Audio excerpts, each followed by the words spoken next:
We call ourselves Dine. The word Dine is a compound word. De is one word and ne is another word. And it means, de means where there is no surface. Ne means to a surface. Dine. That's what we call ourselves. But many other names are given to our people. And one of those that most people, of course, know us by is the name Navajo. But even that, we're told, is a name that was given to us by another tribe or another people. And those people we call Anasazi. And in English, with this English-speaking tongue, you would say that word, Anasazi. The Dine, or our people, the Dine, they predate the Anasazi, because in our storytelling we talk about a time before there were any Anasazi. But then again, also we have stories about the time when the Anasazi were among our people. And then of course the story is that the Anasazi destroyed themselves. And so that's the story about the time that the Anasazi were here and the time that they were no more. But our people, the Dine, were called by the Anasazi Navajo. Navajo is the name that they refer to us. And in their language it means field people. Because in our traditional teachings, and that is that when the child begins to gain in years, even at the age of 4, they begin to receive these traditional teachings. And it is that when they are given that traditional teaching, one of the very first things that they are told is, you are a field. From you comes many, many generations after you. And it is that the part of the teaching, you are a field. Dak etane is the way we would say it in our language. And it is that the Anasazi heard the teachings and they then referred to us as field people, Navajo.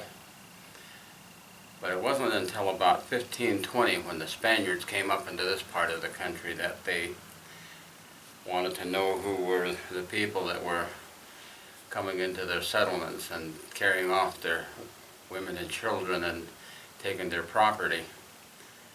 And it was that they asked the local tribes, they said, who are these people? And they were told, those are Navajo. And of course when the Spaniards heard the name, they gave it that Spanish pronunciation and spelling, and it comes out Navajo. And so that's the name that we are known by throughout the world. But there's another name that is given to us from another people to the north of us, and they refer to us as Utah. And we refer to those people as Notai. And it is that the name Utah, even the Apache people refer to us as Utah. And that may be where it comes from originally, really. But the name Utah, when you speak that name with the English-speaking tongue, it comes out Utah. And so the state of Utah to the north of us carries the same name that is given to our people, Utah. So we have other names as well. But we refer to ourselves as Dine. And when we introduce ourselves among our people, we give the 4 clans that we are descendant of. Myself, I'm Twitchini, which comes to me from my mother, which is the Bitterwater clan. Sinajini comes to me from my father's clan. That's the Dark Shadow Streak and the Forest people. And then of course the grandfather on my mother's side are the Edgewater people, Topaha. And then on my father's side, my grandfathers are the Towering House people. And we are told that the first 4 clans to come together, the first clan was the Towering House people. And as the Towering House people lived in the area, they came across another people that was called the Bitterwater people. And then of course later on they encountered the Dark Shadow Shriek and the Forest people. So that makes me a part of the 3 of my clans, or of the 4 original clans. And then of course there's the other clan that we are told that makes up the 4th clan. There are many conflicting stories, but some say the Mud people, and they have other people that they refer to as Batahne type people, or a variety of other clans in that claim that they were part of the first 4. But in my people, of course, the only clan that I have that is probably not of the original clan is the Edgewater people, Topaha. And so those are the way that the clans are. And we were told that there were as many as over 140 some clans at one time. And these clan groups were people probably that were very small groups that had survived various catastrophe, and they attached themselves to our people, the Ne. And they were identified by their clan and their origin. And so we had all these clans that came together to form the nation of Dine. We're told that there were many Dine at one time. Maybe even an estimated number might be as much as 2 million. Dine occupied a very large area of what is now the southwest. And that would be to the east of us. It would be the boundary of the Rio Grande. And then of course the Rio Grande is known as the Necklace River, or Yoto. And the Yoto is the name that our people refer to the Rio Grande. And there's reasons for that. Yoto. Our traditional people would construct their fields in this spiral that was a clockwise spiral. This was the traditional field. And it was that corn, squash, melon, beans, cotton, or anything that would be planted to be harvested was planted in these clockwise spirals. So along the Rio Grande, there were hundreds of these clockwise spirals that would be constructed and maintained along the western banks of the Rio Grande. And so when you look at it from up high, it looks like these strands of ornaments along the western banks of the Rio Grande. And so that was referred to as the Necklace River, Yoto. And so it was that our people occupied the area that is west of the Rio Grande, that extends from what is now present-day state of Colorado all the way through the state of present-day New Mexico, all the way down to outlining the present-day border of the state of Texas and Mexico. And our people occupied this area west of the Rio Grande with boundaries that would probably be in the northern present-day Mexico. And then of course all the way out to the coast, which is the coast along the Pacific Ocean. And then of course the boundaries would be along the shoreline of present-day California. And then somewhere it would be that it would come in this direction back toward the east, cutting in through present-day Nevada and present-day state of Utah, and then back into Colorado. But our people talk about such places as the place where there was Netendishchi, which means the giant redwood. Netendishchi, or when we refer to it today, we call it Ndishchi, the giant redwood trees. And there's places that we refer to as the where the white rock sets. This could be in what is now the Yosemite parks and other places. There are many places where our people went to collect certain types of soil, certain colors of clay, red clay that contained iron, white clay for ceremonial purposes. There's a lot of white clay up in the present-day area of the Richfield, Utah. Of course, they refer to that place as the Fremont people's area. But if the Dine are of any interest to the anthropologists, they should look at the Dine and recognize that all of those rock art at the Fremont Cultural Center near Richfield, Utah, every one of those rock art are referring to ceremonies that are done and were done by our people. There's at least 8 panels that talk about the spider woman, Nashe Asa. When we talk about Nashe Asa, it wasn't that there was a spider with a woman's face. That's not what it means. This lady was a very special lady. She had the special talents to be able to weave, and she taught all the women the art of weaving. And it was back in those days that they had to have a special pigment, and that was white.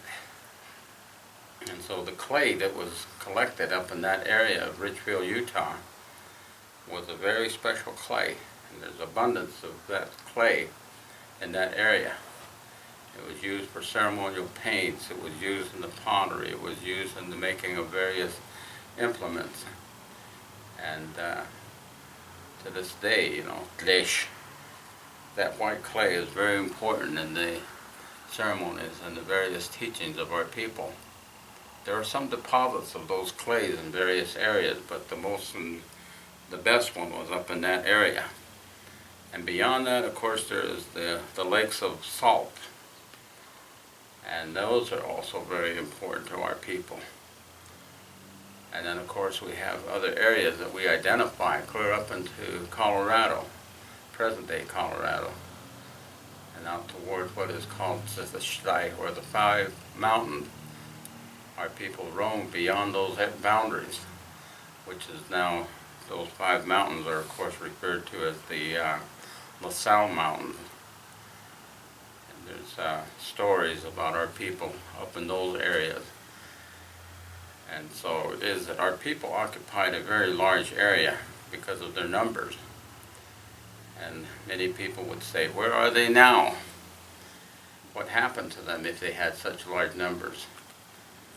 Many times people forget that when the Europeans arrived after 1492, they brought with them from Europe germs, viruses, sicknesses, that our people had, of course, had no immunities to these germs and viruses that came from Europe.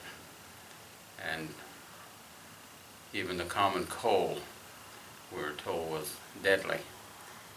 And even when the person became ill with these sicknesses, if you tried to help them, chances were that you would also get that disease or sickness and you would perish. And so it was, there's a time in our oral history that is referred to as a Navajo, or fleeing from the dying or the death. And I can understand that to this day, our people are very fearful of touching the dead. And sometimes they don't even want to go near them, fearing that some of that sickness will get on them and they will also experience death. So that's where some of these fears and that are based on things that happened in our past history. And so we as the Dine, we have a history that we share or only receive when we ask.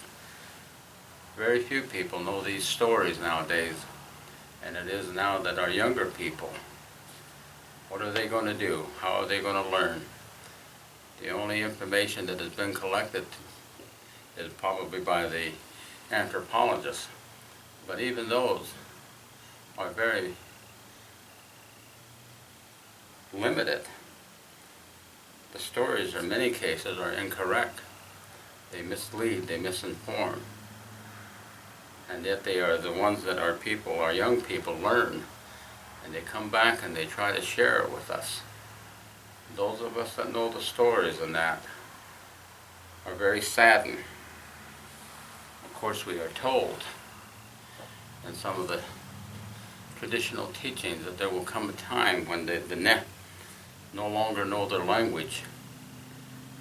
And you can only get the real language from the songs, ceremonial prayers, and other teachings, even the Hajine story. Hajine, in the correct pronunciation of the word, means when life was given. Life was given to the five-fingered being. Life was given to the vegetation, to the insect, to the birds, and to the animals. And so it is that the Hajine, many people misinterpret the word that we are emerging from the ground or from the previous world. But it is that it is correct in a certain way that when we came into this existence, from the second world into the third world, we emerged into this life. But it is that life was given in Hajine, and so the correct word does not mean emerging, it means life is given. So it is that even at birth, when you are born, you arrive as a spirit being, you enter this inner physical form here at the top of the head in a clockwise spiral. Anosetke is the direction of growth. And so when our spirit enters this physical form, we let out a cry, and we become an emotional being for the very first time. And when we let out that cry, somebody heard us, and they pick us up, and they carry us, and they feed us, and they make us comfortable. And at that moment, we become a thinking being for the very first time. And then as a thinking being, we begin to learn about our physical self and our physical environment. And so we are actually four beings in one. We are a spirit being, an emotional being, a thinking being, and a physical being.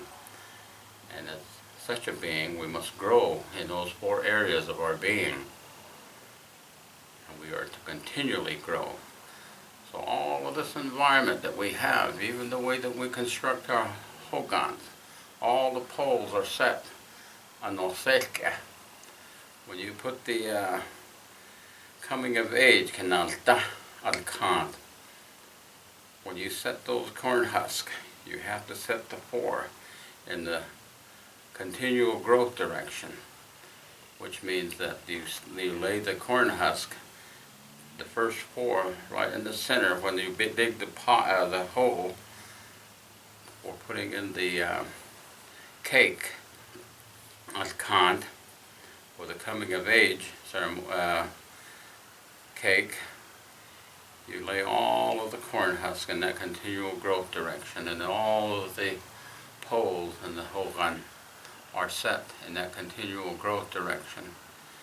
And it is when ceremonial foods and that are prepared, you stir it in that continual growth direction. When you weave your basket, you weave it in that direction. When you make your pot, you make it in that direction. When you work on jewelry, if you're making ceremonial pieces, you work on it in that direction. When you tie your pouch, your tatatin, or any of your medicine pouches, you always put the string here to the side, and then you loop it around in the continual growth direction 3 times, and on the 4th one you leave a little slack, and then you put the end of it through and then pull it up. And that's the way that we are told to do things, to remind ourselves that we must grow spiritually, emotionally, mentally, and be aware of our physical environment and grow continually in the 4 areas of our being. That's why when they have the Kenanta for the young ladies, At the end of the 4 days, she is no longer a young lady. She is the personification of changing woman. Son of Dehe. She has all of the blessings, the spiritual blessings, the emotion, mind, and physical being. That's why she can give the blessings to other people when she, at the end of the ceremony, she lays her hands on them and touches them and tells them, you can have this, you can have that. The complete ceremony. It is that the teachings of our people are such that all things are based on the sacred number 4. We say Dine, which means everything is based on sacred number 4. We have 4 sacred direction. East is the most important, first direction. Then we go south, and then we go west, and then to the north. We have 4 sacred mountains in the 4 sacred direction. We identify the springtime, the summer, the fall, and the winter. We identify the stages of life of infancy, adolescent, adult, old age. Even our sacred plants, now Dine, which is the corn, to the direction east. Now is the south, now Ole, and to the sacred smoke, Nato, to the north. And so all these teachings and that, always based on 4. Any story that is told has always happened. Something in the story occurs 4 times. All of our sacred songs, all of our sacred prayers are set in groups of 4. Dine is very important to remember because it is that you are a spirit being, emotional being, thinking being, physical being, and you must grow continually in those areas of your being. Of course, there are 4 forms of fear. There's the fear that is spiritual, fear that is emotional, mental, physical. These fears will stop you from growing. But you have to be willing, you have to be brave and have some courage to encounter your fears. You can never destroy any fear. It will always be there, it will always remain. But as a being, we can encounter our fears and gain great awareness of that fear and learn how to go over it and around it and under it and beyond it. And continue our journey.